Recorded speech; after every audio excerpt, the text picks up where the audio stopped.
What's going on? Welcome to the video. Today, I'm gonna do a vocal chain breakdown using Waves plugins only. So let's hop right in and get to it. All right, so first off, let's just go ahead and take a listen to the finished product so that we can get a feel for what we're gonna be working with today. I believe life is better when you're not alone. So trust in me and I will love you till we both grow old. And even when your hair turns gray, girl, you're gonna look over at me and say, damn, what a life we live. All right, so the first plugin that I like to use in my lead vocal chain is the Waves Tune Real-Time. And I use this in a very subtle way because I really do try my best to hit every note as close to perfect as possible during the recording phase. And then I just use this tuning plugin right here to kind of clean things up just a bit. So the note transition time right here is set at 111 milliseconds. This is actually on the slower side of things. So whenever I do change notes, it's not gonna be very noticeable that I'm using a tuning plugin because, you know, that note transition time isn't set very fast. So if you did have this set pretty fast, you know, like to 0 milliseconds, you're really gonna hear that tuning effect. And obviously for this genre right here, that's not what I want. So very rarely do I go very fast with the note transition time. And then next up, I have the speed set at around 30 milliseconds. So this is gonna prevent me from kind of drifting away from a note once I've hit it. So anytime, you know, I'm holding out a note for a long period of time or whatever, the speed is gonna kind of bring it back and hone it into that specific note. So the speed and the note transition time are really working together to lock my vocal in. So one of the most important things when you're using a tuning plugin like this is to set the key correctly. So down here at the bottom of the plugin, you can see I have it set to A flat major. So that's the key of my song. So I want that to be set on this tuning plugin so that way I'm tuning my vocal to the right notes. So next up in the chain is gonna be the F6 EQ. And the whole job or purpose of this plugin is just to kind of control the frequencies that I don't necessarily want poking out in the vocal. So first off, you can see that I'm using a high pass filter right here and that's set at 80 Hertz.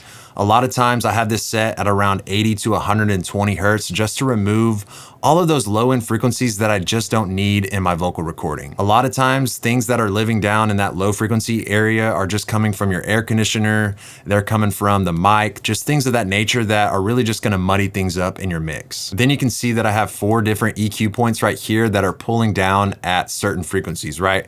And these specific frequencies are gonna change, you know, song to song. No vocal recording is gonna be the same. So what I like to do is just grab one of these EQ points right here and just kind of sharpen up the Q, and then you can just kind of sweep around and hear what frequencies are really sticking out to your ear. Now you wanna make sure when you're doing this to not boost like 10 to 12 dB. I used to do that and then everything just kind of sounded bad, right? So if you just boost by like 3 to 5 decibels and just kind of sweep around, you'll really start to hear what's going on in these specific frequencies, and your ear will get better at identifying which frequencies you want to remove from the vocal to make things sound more open and clean. Next up on the chain is the CLA 76 compressor. Have a 4:1 ratio set, a faster attack and a faster release time. On this compressor, these knobs are backwards from what you would think. So all the way to the right is gonna be faster attack and release times, and then all the way to the left is gonna be your slower times. Then I'll just set this input gain knob right here to where I'm getting about 5 to 10 dB of compression here on the gain reduction meter. And then I'll just use the output knob right here to level match. I believe that life is better when you're not alone. So next up, I'll run the vocal into another compressor. So this is the Waves RVox. And you can just see I'm getting about 3 dB of compression. So again, just adding a little bit more subtle compression to make the vocal, you know, stand out more and make it more in your face in regards to the entire mix. I believe that life is better when you're not alone. So next up in the chain is the Silk Vocal plugin. And what this does is it automatically suppresses any resonant frequencies in the vocal. So since I have compressed the vocal, I've brought up some of that low level information And what that typically does is it brings out some of the stuff that you don't want in the vocal.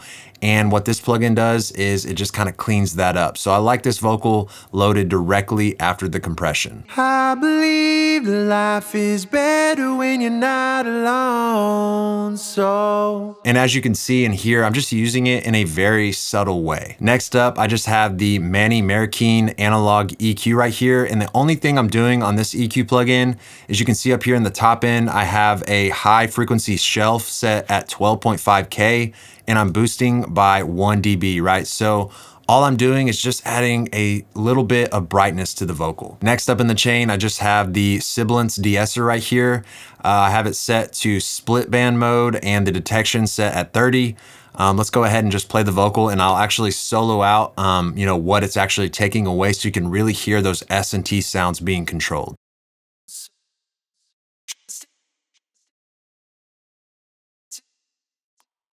And even when your hair turns gray. Now my technique as far as de-essing goes is I love to load this plugin directly after the EQ plugin where I'm boosting in the top end, because when you do boost the top end frequencies, that's where a lot of the sibilance lies. So whenever you do that, you just want to make sure that you are controlling those S and T sounds. And then the last plugin that I have in my lead vocal chain is the L1 limiter. And what I'm doing with this is just transparently kind of limiting the peaks of my vocal, just kind of pre-mastering my vocal before it kind of joins together with the instruments and the drums, right? So the more peak control that I have within my song and within my mix, the less peak control that I have to do on the master channel. So I have the threshold and the output ceiling linked together and pulled down to minus 11 dB. So anything that tries to go above 11 dB as far as the vocal is concerned is going to get limited, right? So nothing is going to go above minus 11. But since they're linked together, my vocal isn't going to get louder when I'm using this limiter, right? All it's doing is peak control. We're smiling cause we couldn't ask for anything more, you and me with the same last name. So it's very subtle, only getting like 1 to 2 dB of gain reduction, but anything you can do within the mix to kind of control those peaks is gonna go a long way. Next up, I have my reverb send channel and I'm using the Manny Marroquin reverb plugin. I have it set to the plate algorithm and the size is set to medium. I have a pre-delay of 27 milliseconds. You just kind of want to experiment with that and kind of sync it to the tempo of your song. And then I just adjust the time knob to kind of control the length of the decay of the reverb. So essentially how much it extends out after the vocal. Then I run the reverb into the F6 EQ and you can see right here, I'm just rolling off the low end and then also rolling off some of the top end. So I'm just putting the reverb into a pocket within the mix. We're smiling cause we couldn't ask for anything more, you and me with the same last name. And the last thing that I like to do with the reverb channel is just load the Silk Vocal plugin at the end of the chain. And this will just control anything that's sounding harsh or resonant coming from the reverb. Now, the last thing that I'll do with the lead vocal is I will create another send track and load the H-Delay plugin on it. Now, what this plugin does is it just creates a subtle echo in the background. I have it set very low within the mix, but essentially I just have the delay knob set to a quarter note and the feedback set to 0. So that way I'm not getting a bunch of echoes. It's only gonna echo once. And then I also had the analog turned off so I'm not getting that static white noise that this plugin will create. Then I just use the high pass and the low pass filters to put this delay in a pocket so that way it's not sticking out too much frequency wise. We're smiling cause we couldn't ask for anything more, you and me with the same last name. A little house somewhere tucked away, 20 acres with the lake close by. So you can just barely hear it, but it's enough to kind of create some ambiance for the vocal. All right, so next up we have the background harmony, and I'm just using the Waves Tune Real Time right here to lock that background in. Then I'm just using the F6 EQ right here to roll off some of the low end. And then I'm also rolling off some of the top end and then pulling down right here at around 2K.